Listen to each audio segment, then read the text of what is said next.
Can you tell us how Fortera identified online ratings as a critical challenge, and both to your growth and your future, and how you selected this as something you wanted to tackle? Yes, I absolutely can. So, when my boss and I started working at Fortera, it was pretty obvious that our online reputation was low, and that was a problem. This was obvious because how likely are you to go to a dentist that has a 2.7 Google star rating, right? You're probably not going to run into the door, be excited to deal with that person. Um, the same is true for financial institutions, right? I was afraid that people were looking at that score and thinking they're going to lose my money. Every transaction with them is going to be incredibly taxing. And that was the last thing that we wanted. So we knew that was a problem.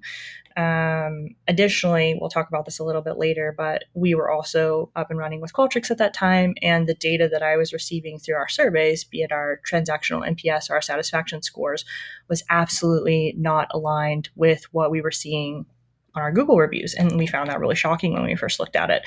And so we really had to dig into those numbers to understand why that was happening, which we eventually uncovered.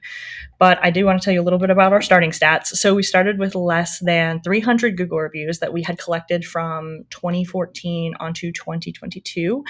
And we had an average rating of a 2.7. Something to note about that, the only good thing about these stats was that having less than 300, we felt confident that we could turn this around, right? This wasn't an entrenched score. We weren't overcoming huge hurdles and barriers with, massive volumes of responses. That was the only good thing we felt like we had to our advantage when we were starting. And then I'm very proud to announce that our ending stats, as of just this past week, I have over 1,200 reviews, with an average score of a 4.4 as of 2 days ago. So that's pretty exciting.